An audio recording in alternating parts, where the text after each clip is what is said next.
भाई आज अमे शाला में आई गया छे। आज आ शाला काम सरखू करवानुं छे એટલે काम चालू हो गए और ये देखो लेवल हो रहा है। जो भाई अभी बंद कर दिया है, अभी वो टेट कर नाखने गया है। फेरा वो फेरा नाख के आता है ना, ये फेरो नाखीने आवे એટલે પાછું ભરવાનું ચાલુ કરી દઈએ। ये देखो ये शाला स्कूल है और ये स्कूल के बच्चे डांस कर रही है। और ये देखो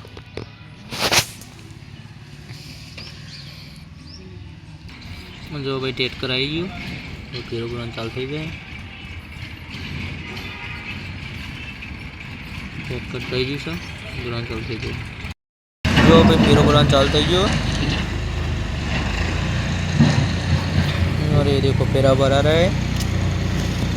जो लो भाई फेरो भरવાનું चालू है। હવે આ फेरा भरीने आ लेवल કરી દેવાનું શાળાનું, તાકી ये नई शाला बनी उसका उद्घाटन।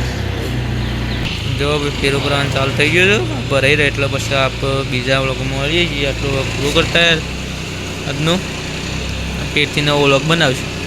શું કહેવું તમારું? કોમેન્ટ કરી નાખ। હારો તમે મળીએ બીજા વ્લોગમાં।